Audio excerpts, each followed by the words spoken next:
يا أيها الذين آمنوا اتقوا الله وقولوا قولا سديدا يصلح لكم أعمالكم ويغفر لكم ذنوبكم ومن يطع الله ورسوله فقد فاز فوزا عظيما. وبعد، إن أصدق الحديث كتاب الله وخير الهدى هدى محمد صلى الله عليه وآله وسلم وشر الأمور محدثاتها وكل محدثة بدعة وكل بدعة ضلالة وكل ضلالة في النار. السلام عليكم ورحمة الله. Ayyuhal ikhwatu wal akhawat fillah, puji dan syukur kita panjatkan kehadirat Allah Subhanahu wa taala yang berada di Arsy, dan dengan seluruh kebajikan berada di tangan kanannya. Ia memberi, mulai yang menciptakan langit dan bumi sehingga kiamat tak habis apa yang ada di tangan kanannya. Itulah yang disebut dalam Al-Quran, Tabarakalladzi biyadihil mulku wa huwa ala kulli syai'in qadir.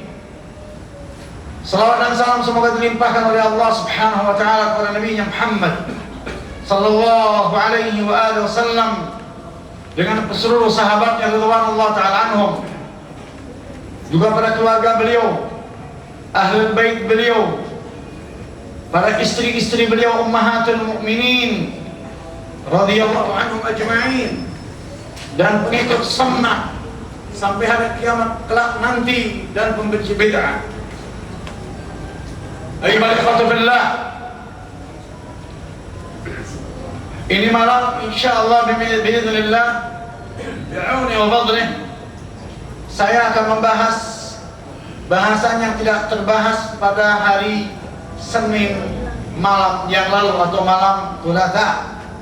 Maka kita bahas malam ini insyaallah, yaitu qadar, takdir. Takdir sesuatu yang wajib diimani.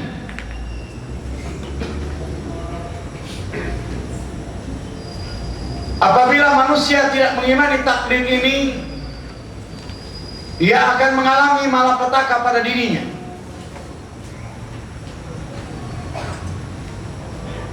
Ia tidak akan pernah bisa kembali kepada Allah Subhanahu wa taala sebagai Rabb-Nya. Hanya ada satu jalan untuk kembali kepada Allah, dengan mengimani takdir secara benar, memahami takdir menurut ahli sunnah wal jamaah, yaitu salaf salih, berdasarkan pemahaman sahabat radhiyallahu taala anhum, berbeda dengan pemahaman kaum Mu'tazilah dan Qadariyah, berbeda dengan qadar yang dipahami oleh kaum Aqlani atau Aqlaniyun, berbeda dengan takdir yang dipahami oleh kelompok orientalis. Ayyuhal ikhwatu wal akhawat fillah, takdir ia disebut dalam Nasul Quran, disebut dalam As-Sunnah.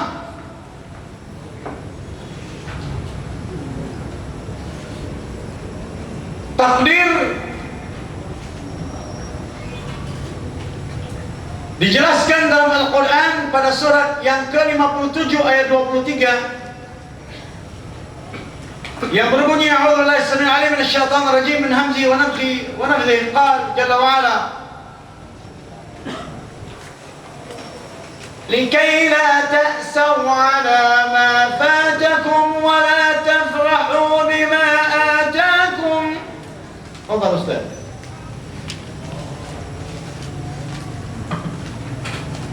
likai la ta'saw 'ala ma fatakum wa la tafrahu bima atakum wallahu la yuhibbu kulla mukhtalin fakhur.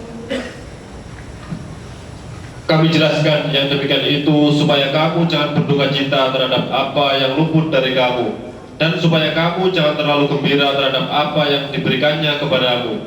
Dan Allah tidak menyukai setiap orang yang sombong lagi membanggakan diri. Takdir itu dijelaskan oleh Allah. Semuanya itu dijelaskan agar manusia jangan sampai terlalu bergembira terhadap sesuatu yang ia dapatkan,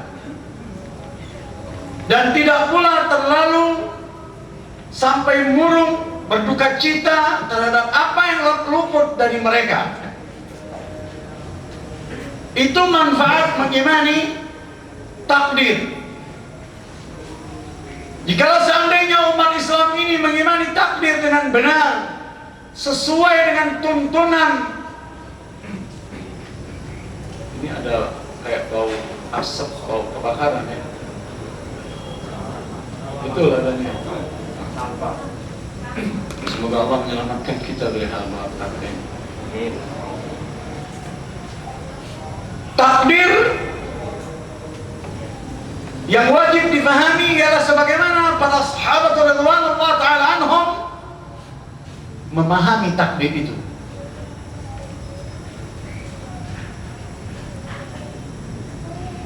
Kalau ditanya,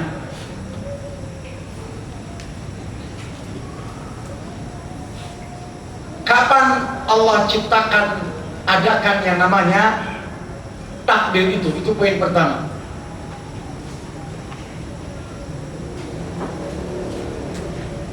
Sebelum itu saya pernah menjelaskan malam sebelumnya itu ya, yaitu takdir itu dalam bahasa Indonesia namanya kehendak.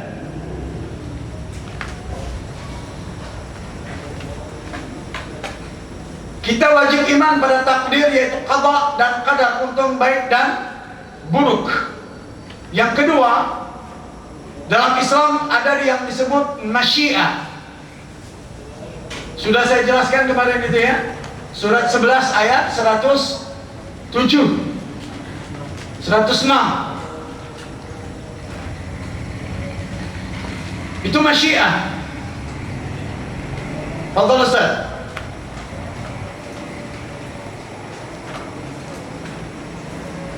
فأما الذين شقوا ففي النار لهم فيها شفير وشهيق خالدين فيها ما دامت السماوات والأرض إلا ما شاء ربك. Jadi ada istilahnya masya'a, masyiah. Jadi ini tidak boleh dirusak istilah ini. Ada yang namanya masyiah. Kemudian di dalam surat 10 ayat 99 dan 100, walau sya'a rabbaka la'amana man fil ardi kulluhum jami'a afa anta tukrihun nasa hatta yakunu mu'minin. Ayat berapa Ustaz? 99. Walau sya'a rabbuka la'amana man fil ardi kulluhum jami'a afa anta tukrihun nasa hatta yakunu mu'minin. Ini dalil istilah masyi. Teksnya mengatakan masyiah. Walau sya'a rabbaka masyiah. Silakan baca terjemahan. Dan jikalau Tuhanmu menghendaki, tentulah beriman semua orang. Kehendak kan? Kehendak. Takdir itu kehendak, masyiah itu kehendak, kemudian iradah itu pun kehendak.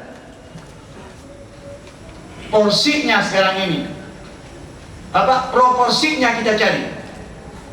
Iradah itu dalilnya surat yang populer, yaitu surat Yasin, surat 60, surat 36 ayat yang terakhir 82 kalau tidak salah, innama amruhu idza arada syai'an. Di situ ada kata-kata iradah. Jadi sebelum kita membahas kita harus jelaskan dulu proporsinya. Kehendak Allah yang tidak jelas dalam bahasa Indonesia itu. Fadhal Ustaz.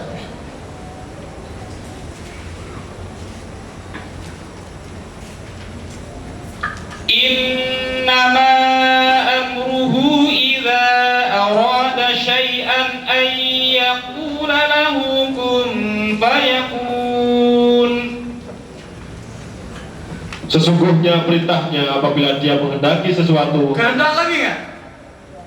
Kehendak ya? Baik. Saya jelaskan sekarang. Apa perbedaan antara iradah, qadar, dan masyiah? Proporsinya.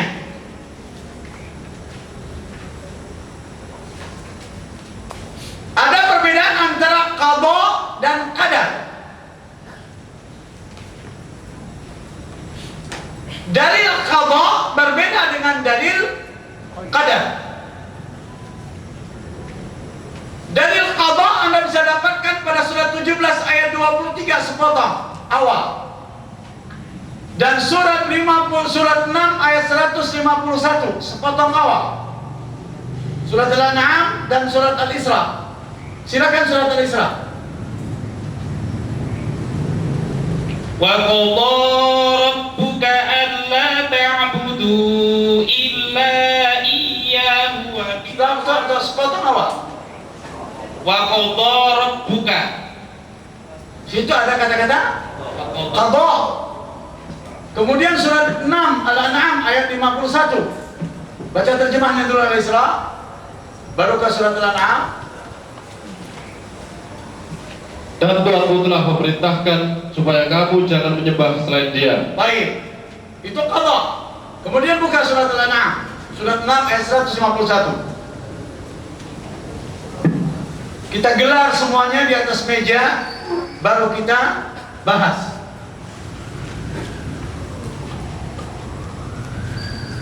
Qul ta'alau atlu ma harrama rabbukum alaikum alla tusyriku bihi syai'a wa bil walidaini ihsana. Bukan surat 6. Bukan surat 6.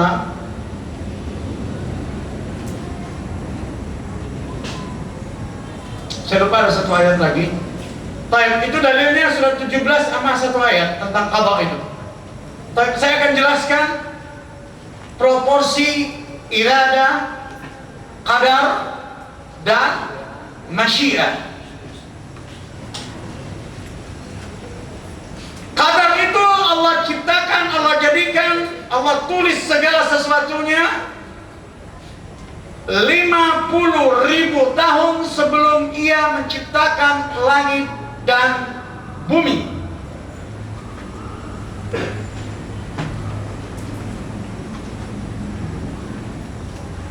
Takdir itu, qadar itu Ia tulis di dalam Lauhul Mahfuz.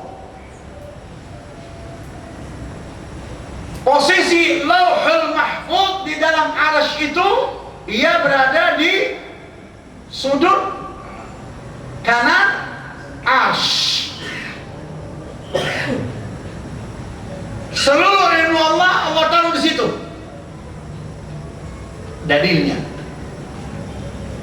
siapkan Sahih Muslim hadis 2277. Hadis Abdullah bin Amr bin As. Kemudian ayatnya surat 57 ayat 22. Dapat deh? Betul.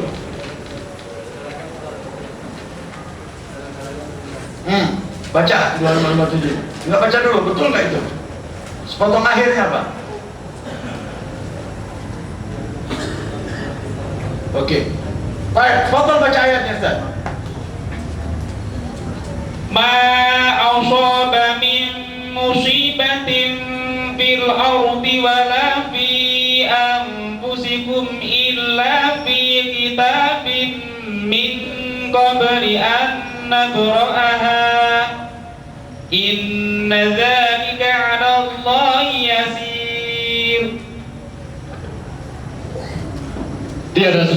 Tiada suatu bencana pun yang menimpa di bumi dan tidak pula pada dirimu sendiri melainkan telah tertulis dalam kitab Lauhul Mahfuz. Jadi sudah tertulis di dalam kitab Lauhul. Kapan itu?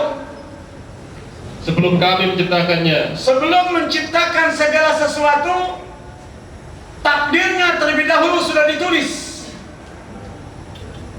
oleh Allah Subhanahu wa taala di dalam Lauhul Mahfuz. Setelah tertulis segala sesuatunya, baru ia mulai menciptakan.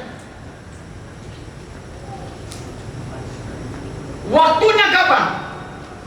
Dari Abdullah bin Amr bin As radhiyallahu anhu katanya. Apa kata Abdullah bin Amr bin As radhiyallahu anhu?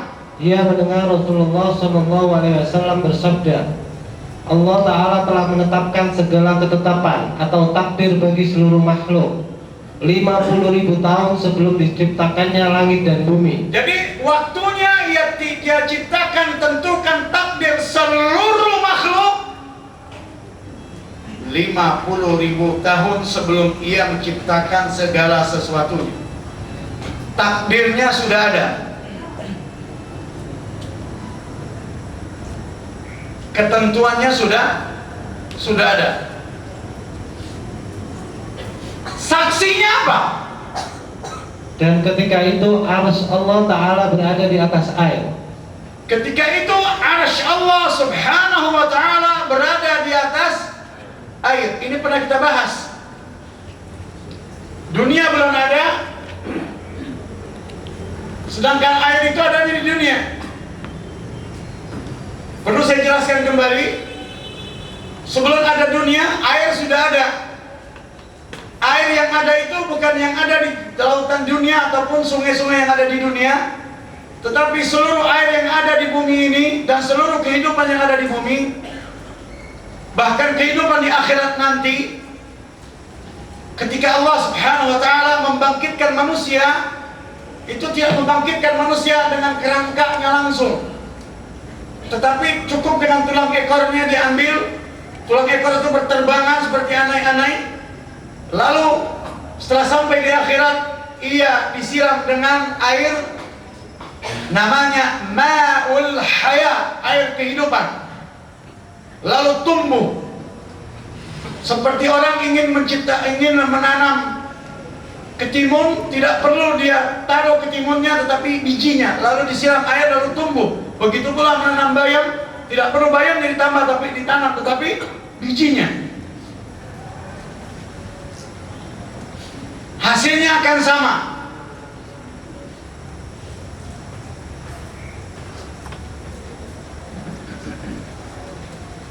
Air itu berada disebut oleh Allah, nama airnya dia berasal dari satu lautan namanya Al-Masjur. Surat 52 At-Tur ayat yang keempat, Allah berfirman, katanya, A'udzu billahi as-sami'il 'alim minasyaitonir rajim min hamzihi wa nafthihi wa nafthihi. Qala jalla wa 'ala. Baca Ustaz. Wal bahril masjur. Ayat 4 apa 6 Ustaz? Ayat 6. Silakan Ustaz. Wal bahril masjur. Lautan namanya Masjur. Lautan itu berada di bawah arsy persis. Jarak arsy itu dengan air tersebut perjalanan 500 tahun. Dari air inilah Allah ciptakan dunia, bumi, langit dan segala sesuatu. Dari langit ini, dari air ini, yang disebut dalam surah 21 ayat 30 pada potongan ayat terakhir, Allah berfirman, A'udzubillahi as-sami'il 'alim minasyaitonir rajim min hamzihi wa nafthihi wa nafthihi. Qala jalla wa 'ala wa ja'alna minal ma'i kulla syai'in. Nah, Awalam yara alladhina kafaru anna as-samawati wal arda kanata ratqan وجعلنا من الماء كل شيء حي أفلا يؤمنون. Dia katakan waja'alna minal ma'i kulla syai'in hayy. Silakan. Dan apakah orang-orang yang kafir tidak mengetahui bahwasanya langit dan bumi itu keduanya dahulu adalah suatu yang padu, kemudian kami pisahkan antara keduanya, dan dari air kami jadikan segala sesuatu yang hidup, maka mengapa mereka tiada juga beriman? Jadi air itu Allah ciptakan segala sesuatu yang hidup itu dari air. Begitu pula penciptaan langit dan bumi, bahan bakunya air. Nanti kita jelaskan tentang penciptaan langit dan bumi. Kita kembali. Adapun air yang dimaksud oleh Allah ialah air yang ada di lautan Bahrul Masjur. Di dalam surat 11 ayat 7 Allah menjelaskan arsy itu pun di atas air dahulunya sebelum menciptakan langit dan bumi. Hud ayat 7 Allah berfirman,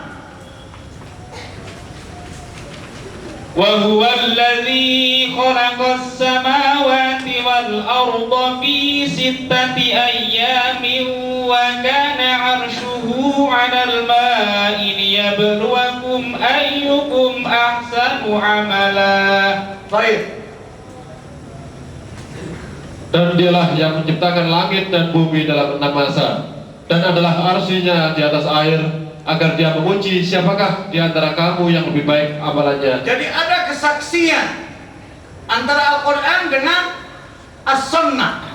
Dua-duanya mengatakan arsy di atas air, lalu As-Sunnah mengatakan ketika itu arsy tersebut di atas air sebelum Allah menciptakan langit dan bumi kira-kira 50.000 tahun.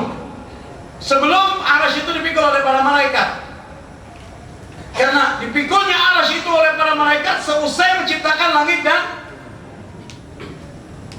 4 memikul pada saat sekarang ini, 4 tawaf. Di hari kiamat yang memikulnya 8. Kita kembali kepada takdir.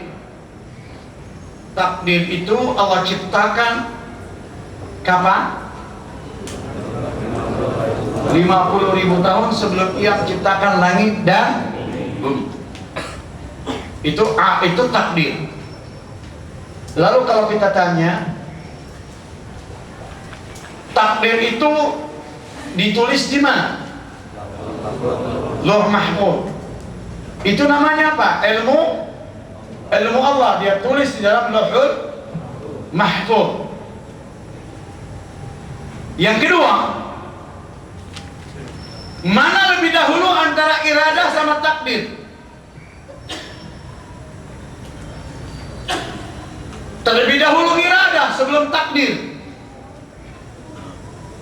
Saya ulangi, iradah terlebih dahulu sebelum Ia mentakdirkan. Kalau takdir itu kenapa Allah mentakdirkan? Karena Ia mempunyai sifat namanya Al-Muqtadir. Bukankah dalam sifatnya yang dalam asma dan sifatnya yang 99 dalam sunnah itu salah satu namanya ialah Al-Muqtadir. Ada atau tidak? Ada ya. Jadi Al-Muqtadir itu karena Ia mentakdirkan. Ia mentakdirkan itu karena sifatnya Al-Muqtadir, menentukan takdir. Kenapa dia menentukan takdir? Karena Dia Al-Qadir. Salah satu sifatnya lagi ialah Al-Qadir. Ia maha mampu, kuasa untuk melakukan itu. Tak ada sesuatu yang bisa membatasinya Allah. Allah itu tak ada sesuatu yang bisa membatasinya. Jadi kalau ada sesuatu bisa dibatasi oleh sesuatu yang lebih berkuasa, yang mana? Yang membatasi atau yang dibatasi? Allah itu tidak ada sesuatu yang bisa membatasi Dia. Kenapa? Karena Dia ala kulli syai'in. Jadi jelas itu ya. Takdir itu dari sifat Allah Al-Muqtadir karena Dia Al-Qadir. Sifat zatnya Al-Qadir, sifat af'alnya Namun ada sesuatu hal sebelum qadar, sebelum takdir. Apa itu? Irada.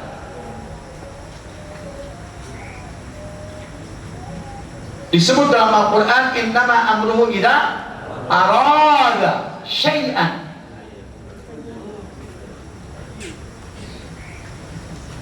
Irada itu sebelum qadar, setelah ilmu. Saya ulangi ya.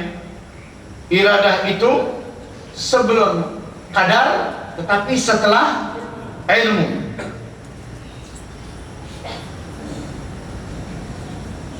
Kalau profesor menciptakan ini,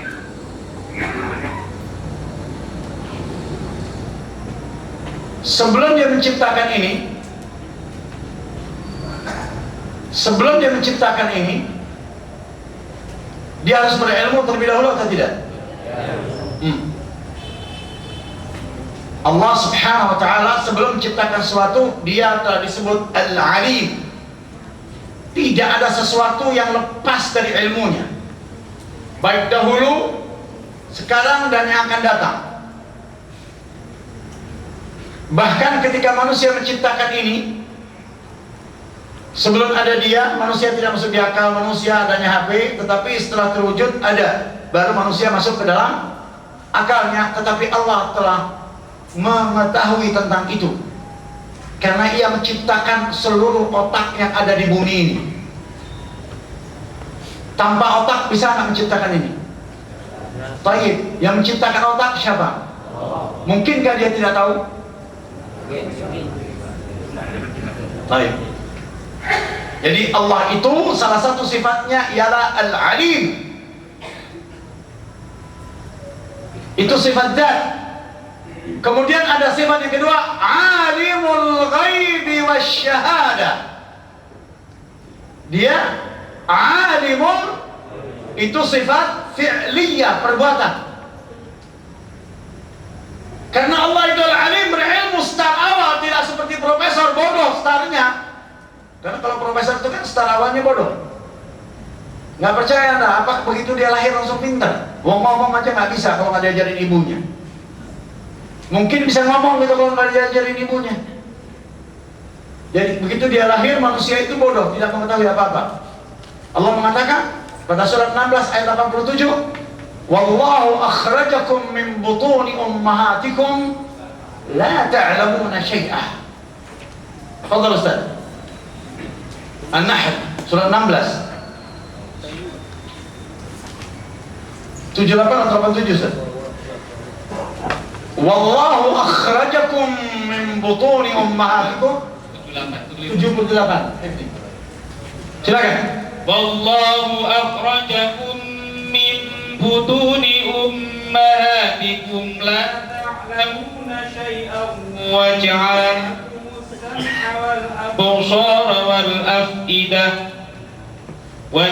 lakum as-sam'a wal absara wal af'idata la'allakum tashkurun. Silakan. Dan Allah mengeluarkan kamu dari perut ibumu dalam keadaan tidak mengetahui sesuatu pun. Semua berlaku pada seluruh manusia, tidak mengetahui apa-apa kecuali Adam. Karena Adam itu tidak keluar dari perut wanita. Adam itu tidak keluar dari perut. Hawa itu pun tidak keluar dari perut. Kok adanya hari ibu. Selain itu keluar dari perut wanita. Dan setiap yang keluar dari perut wanita, ia tidak mengetahui apa-apa begitu lahir, kecuali Isa, mu'jizat. Kecuali Isa, mu'jizat. Karena pada saat itu dalam surat 16, pada surat 19 Maryam, ayat yang ke-26 kalau tidak salah, ketika ia membawa anaknya pada saat kecil, Maryam itu berkata, ketika orang-orang Yahudi, Bani Israel Yahudi pada saat itu menuduh Maryam sebagai perempuan berzina, Lalu ia mau berbicara dengan Maryam, tetapi Allah telah menetapkan tidak boleh dia berbicara dengan manusia. Qalat inni nadartu lirrahmani shawman wa lam ukallima al-yawma insiya. Kemudian datang kepadanya orang-orang lalu bertanya, bagaimana kami akan berbicara? Kaifa nukallimu man kana fil mahdi sabiyya. Ada nggak? Baca Ustaz, ayat berapa Ustaz? Ayat berapa Ustaz? Mulai 27. فأتت به قومها تحمله قالوا يا مريم لقد جئت شيئا فريا يا أخت هارون ما كان أبوك امرأ سوء وما كانت أمك بغيا فأشارت إليه قالوا كيف نكلم من كان في المهد صبيا قال إني عبد الله آتاني الكتاب وجعلني نبيا وجعلني مباركا أينما كنت وأوصاني بالصلاة والزكاة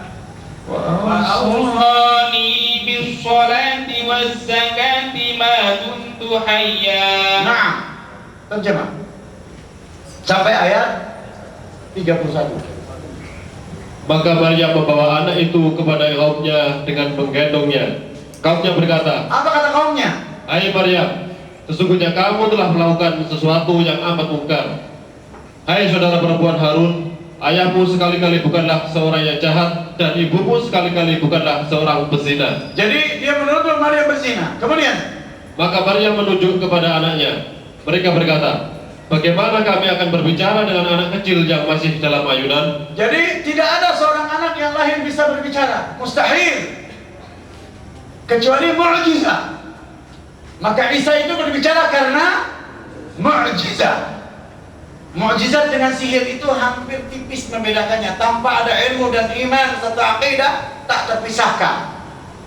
Maka orang-orang yang bodoh menganggap sihir itu pun seperti. Lalu apa yang terjadi ketika itu? Berkata Isa, Jadi ketika orang Yahudi dan Bani Israel berkata, menuduh Maryam itu berzina dan berkata, bagaimana kita akan berbicara kepada anak kecil? Karena Maryam bilang menunjuk dengan tangannya, silakanlah berbicara dengan anak ini. Lalu dia berkata, bagaimana kita akan berbicara dengan anak yang baru lahir? Tidak lazim menyalahi yang banyak, tapi dengan mukjizat terjadi. Apa kata Allah? berkata Isa, sesungguhnya aku ini hamba Allah. Dia memberiku Alkitab Injil dan dia menjadikan aku seorang nabi. Itu kata. Lanjut. Dan dia menjadikan aku seorang yang diberkati di mana saja aku berada. Dan dia memerintahkan kepadaku mendirikan sholat dan menunaikan zakat selama aku hidup. Jadi agama Nasrani itu pun sebenarnya di seluruh manusia untuk salat dan zakat, tiba-tiba mereka tidak. Jadi Islam itu bukan agama baru kan? Agama baru bukan? Kok bisanya mereka tidak konsisten? Kok bisanya mereka terheran-heran melihat umat Islam? Makanya saya katakan, kita tidak boleh meninggalkan perintah Allah.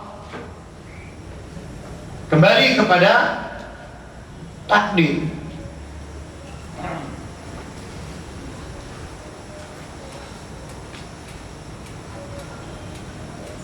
Ilmu Allah subhanahu wa ta'ala meliputi segala sesuatu. Sebelum dia menciptakan segala sesuatu, dia telah tahu. Karena dia al-alim. Al-alim itu ia tahu. Jadi ia tidak perlu melihat ke bumi. Jadi Allah itu selesai dia menciptakan langit dan bumi. Ada hadis yang meriwayatkan, dia pun dalam keadaan marah pergi dan berpaling, tidak mau melihat ke bumi. Tetapi dia tahu. Seperti Anda sekarang berada di masjid. Apakah Anda tidak tahu apa yang ada di rumah Anda? Barang-barang dari benda-benda dan lokasi rumah Anda, tahu nggak? Tahu kan? Apa itu namanya? Ilmu. 10 tahun yang akan datang, Anda datang lagi ke rumah itu akan bertanya, kok ini kursi bergeser? Sahih atau tidak? Anda bisa seperti itu, masa Allah tidak? Allahu Akbar.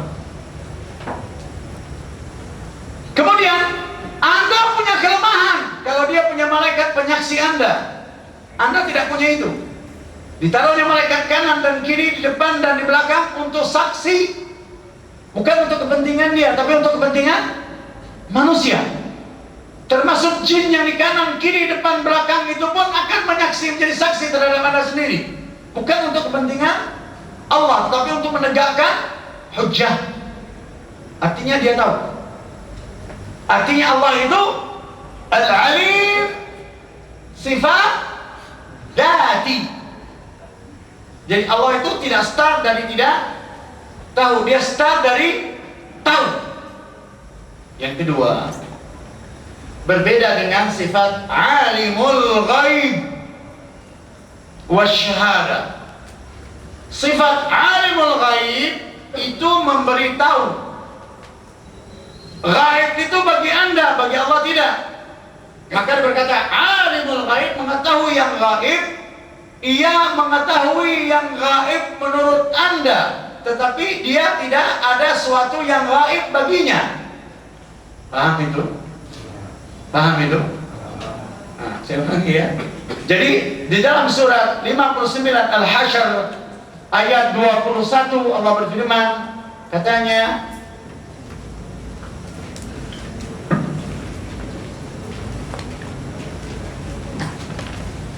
silakan. Wallahu alladzi la ilaha illa huwa alimul ghaibi wasyahadati huwar rahmanur rahim. Kita kantor ayat ini supaya dia menjelaskan sendiri, tidak diintervensi. Diri buka surat 72 ayat 26. Kembali Ustaz. Siap Ustaz dua ayat itu ya. Anda surat 59 ya. Di sini surat 72. Baca Ustaz. Alimul ghaibi wasyahadati huwar rahmanur rahim. 72 nih. Ayat 26. 26 dan 27. Surat 72. Alimul ghaibi fala yudhiru ala ghaibihi ahada illa man irtada min rasul fa innahu yasluku min baini yadayhi wa min khalfihi rasada. Baik, baca dua apa? Jangan pegang mix. Oke, silakan. Baca 59 dulu baru ke sini 72. Dialah Allah yang tiada Tuhan yang berhak disembah selain Dia. Bagaimana sifatnya? Yang mengetahui yang gaib dan Jadi yang nyata. Allah, tenang, ulangi. Bagaimana sifatnya? Yang mengetahui yang gaib. Jadi Allah itu mengetahui yang gaib bagi manusia, tetapi bagi Dia tidak ada yang gaib. Apa yang diketahuinya ada yang tidak diketahui oleh manusia. Yang tidak diketahui oleh manusia itu namanya gaib bagi manusia, tetapi tidak gaib bagi Allah. Yang gaib bagi manusia itu, lalu sifat keduanya, Dan yang nyata. yang nyata pun ia mengetahuinya. Adapun yang gaib, Dia adalah Tuhan yang mengetahui yang gaib. yang tidak diketahui oleh manusia. Maka yang tidak diketahui oleh manusia itu Maka dia tidak memperlihatkan kepada seorang pun tentang yang gaib itu, kecuali kepada Rasul yang diridhoinya. Jadi yang gaib oleh manusia itu bisa tidak gaib bagi para nabi, pada rasul, karena Allah mewahyukan kepada. Jadi setiap perkataan para nabi seperti hal katanya ini kok meramal. Jadi segala sesuatu yang dikatakan oleh Rasul SAW dan akan terjadi nanti, itu bukan mereka itu meramal, tetapi mereka memberitakan atas dasar ilmu Allah. Begitu pula lah yang terjadi pada Khidir dan Musa.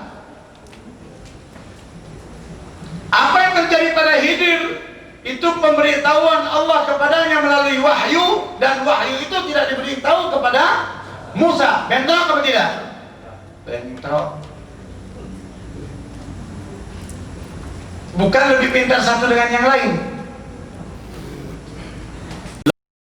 Batiniyah keblinger di sini dan kaum Syiah, maka berkata imamnya pun tidak perlu salat, dan ilmu yang terbagus itu ketika menyimpang dari syariat. Kan Hidir itu kan menyimpang dari syariat. Sahih adalah benar nggak? Menyimpang ya. Padahal tidak menyimpang, itu diberi wahyu.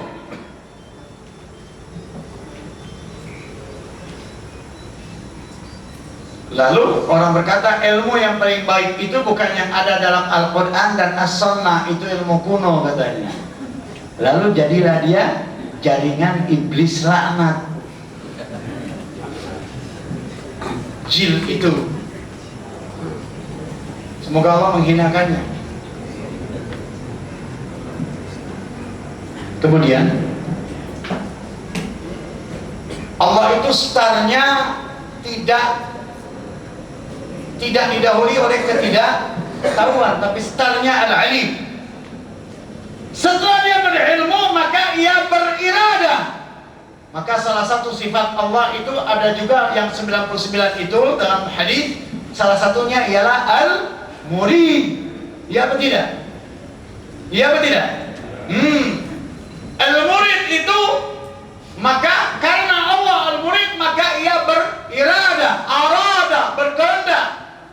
Ketika menginginkan sesuatu, ketika ia ingin menciptakan sesuatu, pada saat itu dia arada. Innama amruhu idza arada syai'an.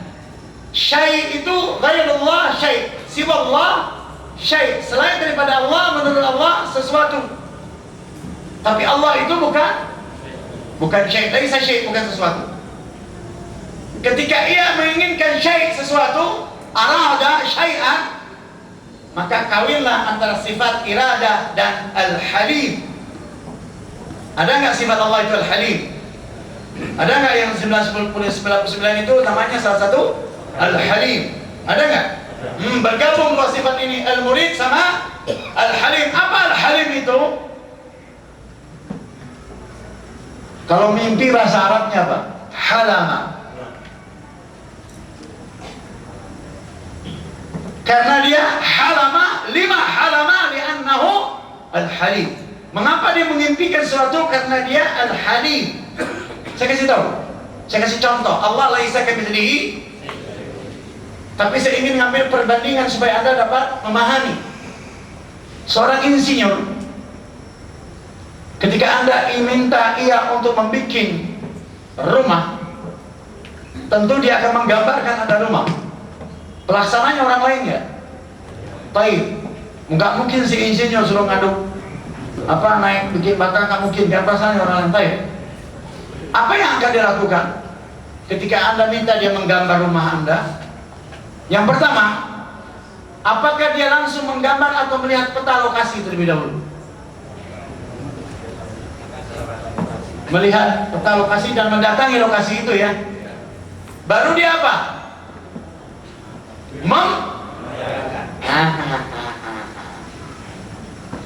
Setelah dia bayangkan baru setelah dia menggambar, lalu dia membuat material, hitung-hitungan material, iya atau tidak? Lalu tidak pas, kalau nggak kurang pasti lebih. Ada gitu yang pas? Tidak ada. Pasti kurang ataupun baik. Jelas ya? Allah tabaraka wa ta'ala ketika ia arada fahalama, ketika ia berkehendak maka dia halama, dia bayangkan. Termasuk Anda ini tidak lepas daripada ilmunya, sudah tercatat bentuknya seperti apa. Itu Allah. Takut nggak manusia? Itu namanya ira, bergabung antara al-murid sama al-halim. Sebelum dia menciptakan syai'an, lamma arada halama. Sebelum dia menciptakan sesuatu pada saat itu baru berkehendak, dia bayangkan sesuatu itu. Setelah itu baru dia masukkan dalam lauhul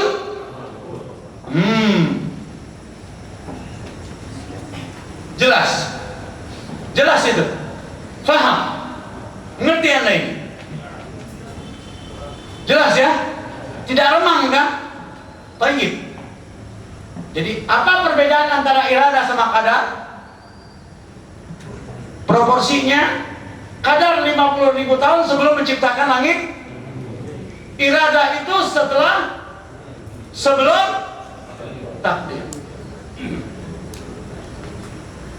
Jelas itu? Jelas itu ya? Baik. Ketika ia menuliskan apa yang diimpikannya itu kan dia tulis. Ya, pertanyaannya siapa yang menulis dalam Lauhul Mahfuz?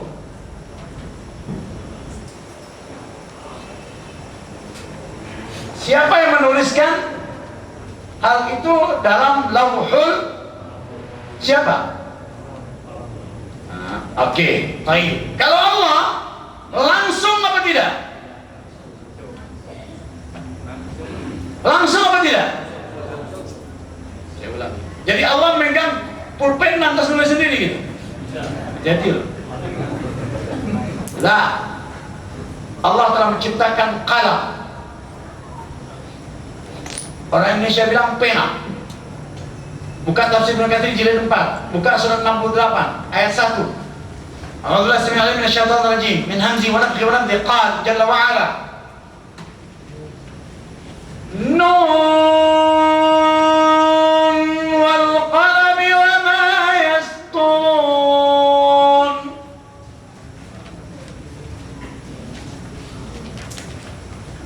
Nun wal qalami wa ma yasturun. Siap tafsir. Nun, demi kalam dan apa yang mereka tulis. Tafsir. Demi kalam, pada zahirnya ia adalah jenis pena yang dipakai untuk menulis. Hal ini seperti firman-Nya, bacalah dengan nama Tuhanmu yang telah menciptakan. Bacalah dan Tuhanmu yang paling mulia, yang telah mengajarkan dengan kalam, yang telah mengajarkan manusia sesuatu yang tidak diketahuinya. Kalau begitu, kalam dalam ayat ini merupakan sumpah dari Allah dan peringatan bagi hamba-hambanya tentang nikmat yang telah diberikan kepada mereka berupa pengajaran menulis yang menjadi wasilah untuk mendapatkan berbagai macam ilmu. Itulah sebabnya Allah Subhanahu wa Ta'ala berfirman, dan apa yang mereka tulis dikatakan maksudnya ialah pena yang merupakan makhluk Allah yang pertama. Jadi pena itu makhluk Allah yang pertama setelah Arsy. Setelah Arsy, dia yang kedua, pena. Kemudian Allah ciptakan pena sebelum menciptakan segala sesuatunya, qalam namanya itu. Kemudian dalilnya adalah sabda Rasulullah Sallallahu Alaihi Wasallam. apa kata Rasulullah Sallallahu Alaihi Wasallam? Yang pertama kali diciptakan Allah adalah kalam. Sedangkan yang dimaksud dengan firman Allah Ta'ala dan apa yang mereka tulis. Oke. Jadi Allah telah menciptakan kalam. Dalam hadis dalam tahdid syarah aqidah tahawiyah yang jilid 1 dan 2 dijelaskan, kalam itu panjangnya 100 tahun perjalanan. Ketika Allah Subhanahu wa Ta'ala ingin menuliskan takdir, maka cukup ia berkata kepada kalam itu, "Uktub," tulislah. Lalu bergeraklah kalam itu dan menuliskan segala sesuatu apa yang diinginkan oleh Allah dalam Lauhul Mahfuz. Media penulisnya ialah Lauhul. Lalu kalam ini menulis sendiri dalam Lauhul Mahfuz sesuai dengan perintah. Bukan Allah yang menulis, sombongnya. Naam, dia al-mutakabbir. Beda pula dengan Tafiq Katarfir, la'natullah alaih, terkutuklah ia bermain dengan sihir dan sunglam. Maka orang Islam itu bisa terkecoh ketika melihat mukjizat dan perbuatan Allah, lalu dia bingung nanti dengan sihir. Jelas itu ya? Lalu ditulis oleh kalam itu segala sesuatu sampai program masuk surga dan neraka. Tidak ada yang sisa. Nah, kita masuk fase ketiga. Proporsinya jelas ya. Mana lebih dahulu antara irada sama qadar? Irada dulu. Semoga Allah memberkahi antum semuanya. Yang kedua baru qadar. Yang ketiga bahasan kita sebelum bahas qadar rinci, maka kita bahas yang ketiga yaitu masyiah. Proporsinya. Masyiah itu berfungsi di dunia dan di akhirat. Saya ulangi kembali. Masyiah itu berfungsi di dunia dan di akhirat. Saya ambilkan contoh konkret. Kalau manusia masuk ke dalam neraka, lantas dia keluar, berubah nggak? Berubah atau tidak? Berubah ya. Saya ulangi ya. Jawablah dengan yakin dan jangan ragu. Ketika manusia masuk ke dalam neraka, lantas keluar, berubah nggak? Takdir berubah nggak? Jadi loh, takdir tidak mungkin bisa berubah.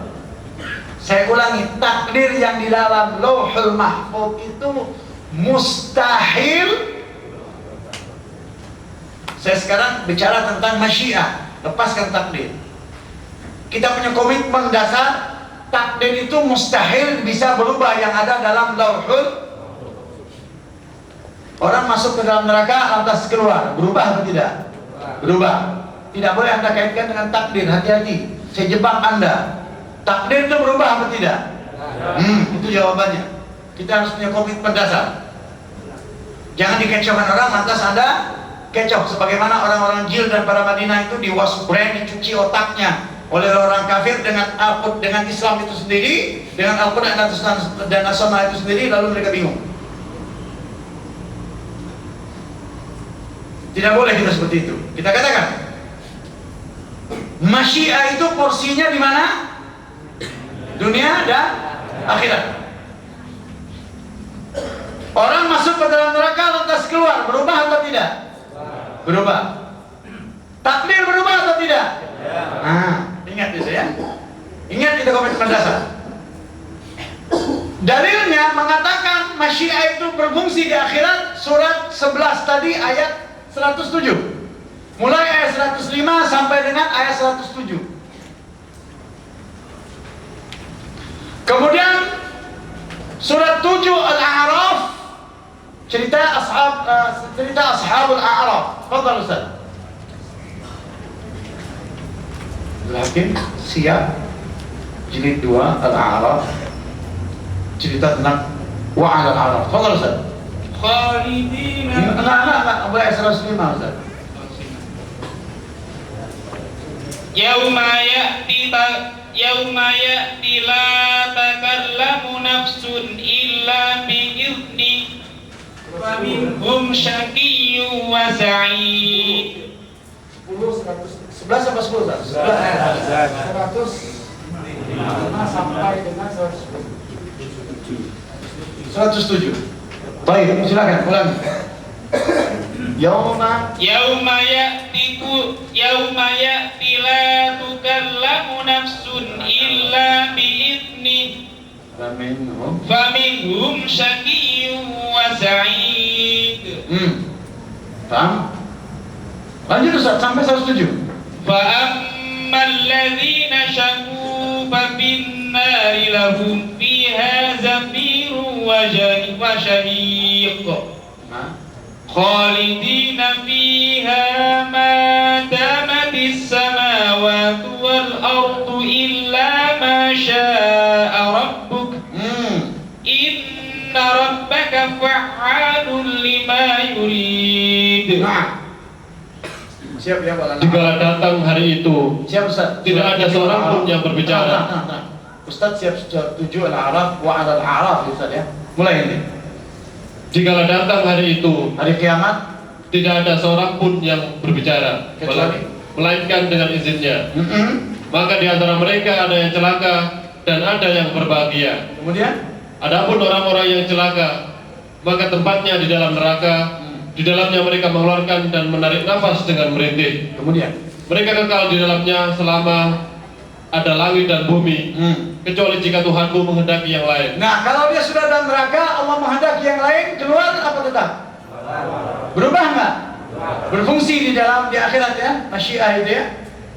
Masyiah itu berfungsi di akhirat. Orang dalam neraka bisa, kalau tidak berubah, kalau tidak ada masyiah, keluar nggak? Tidak keluar. Taib. Kemudian itu dalam neraka. Ada dari kedua Al-A'raf. Surat Al-A'raf, surat 7 Al-A'raf ayat wa 'alal a'raf rijalun. Berapa Ustaz?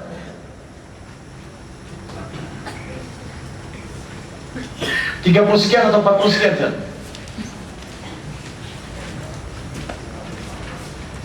Wa 'alal a'raf rijalun ta'rifunahum bisi. Berapa Ustaz?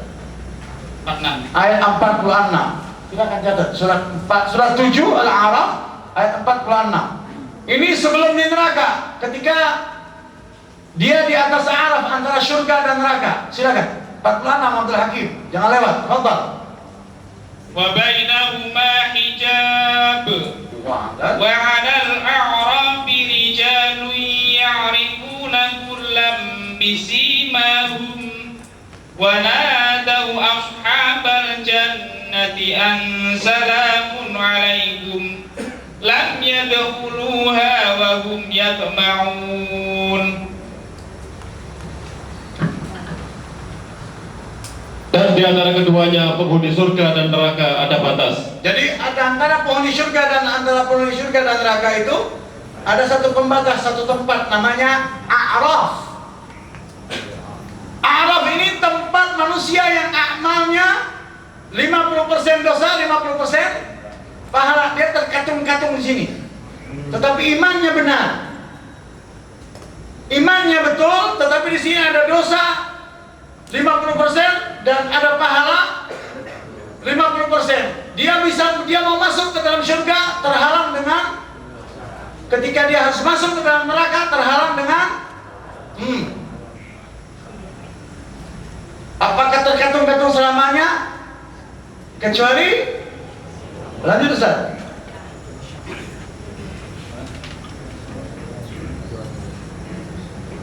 Wa idza surifat absaruhum tilqa'a ashabin nari qalu rabbana la taj'alna ma'al qaumidh dhalimin. Terus Wa nada ashabul a'rafi rijalan ya'rifunahum bisimahum qalu ma aghna 'ankum jam'ukum wa ma kuntum tastakbirun. Terus أهؤلاء الذين أقسمتم لا ينالهم برحمة ادخلوا الجنة لا خوف عليكم ولا أنتم تحزنون. Oke, terjemahnya langsung tafsir. Sampai ayat. Silakan. Dan apabila pandangan mereka dialihkan ke arah penghuni neraka, mereka berkata, ya Tuhan kami. Mulai berapa? 46, mulai 46. Dan di antara keduanya penghuni surga dan neraka ada batas. Dan di atas A'raf itu ada orang-orang yang mengenal masing-masing dari dua golongan itu dengan tanda-tanda mereka. Dan mereka menyeru penduduk surga, Salamun alaikum. Mereka belum lagi memasukinya, sedang mereka ingin segera memasukinya. Dan apabila pandangan mereka dialihkan ke arah penghuni neraka, mereka berkata, ya Tuhan kami, janganlah Engkau tempatkan kami bersama-sama orang-orang yang zalim itu. Dan orang-orang yang di atas A'raf memanggil beberapa orang pemuka-pemuka orang kafir yang mereka mengenalnya dengan tanda-tanda, dengan mengatakan, harta yang kamu kumpulkan dan apa yang selalu kamu sombongkan itu tidaklah memberi manfaat kepadamu. Orang-orang di atas A'raf bertanya kepada penghuni neraka, itukah orang-orang yang kamu telah bersumpah bahwa mereka tidak akan mendapat rahmat Allah? Kepada mukmin itu dikatakan masuklah ke dalam surga, tidak ada kekhawatiran terhadapmu dan tidak pula kamu bersedih hati. Baik, tafsir. Setelah Allah memutuskan dialog antara penghuni surga dan penghuni neraka, maka dia mengingatkan bahwa antara surga dan neraka terhadap hijab, yaitu penghalang yang menghalangi masuknya penduduk neraka ke surga. Firman Allah, dan di antara keduanya terhadap hijab, yakni penghalang. Al-A'raf disebut A'raf karena para penghuninya mengetahui orang lain. Al-A'raf ialah yang kebaikan dan keburukannya sama. Demikianlah ditegaskan oleh Huzaifah, Ibnu Abbas, Ibnu Mas'ud, dan ulama salaf dan khalaf yang jumlahnya bukan hanya seorang. Semoga Allah merahmati mereka. Jadi Al-A'raf itu antara surga dan nanti ada tafsirnya panjang di situ dijelaskan. Mereka ini akan tetap mereka ini nanti pada akhirnya ada yang akan masuk ke dalam surga dan ada yang akan masuk ke dalam, ada yang masuk ke dalam surga, ada yang masuk ke dalam neraka terlebih dahulu, lalu mereka keluar ke surga. Dari A'raf ke dalam neraka berubah apa tidak? Dari A'raf ke surga berubah apa tidak? Baik, dari A'raf ke surga, ke neraka berubah. Dari neraka keluar lagi ke dalam baru masuk ke dalam surga berubah apa tidak? Ada 2 kali perubahan dan semuanya Allah tahu. Itu fungsinya di akhirat. Kita kembali kepada fungsinya di dunia. Buka surat 26. Ini fungsinya di dunia. Masyiah fungsinya di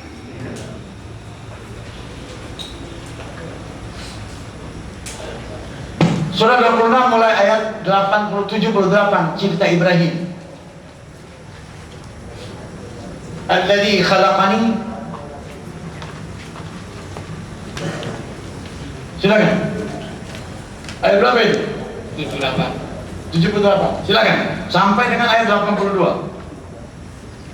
Silakan, Ustaz. Alladzi khalaqani fahuwa yahdin walladzi huwa yut'imuni wa yasqin wa idza maridtu fahuwa yashfin walladzi yumituni thumma yuhyin والذي أطمع أن يغفر لي خطيئتي يوم الدين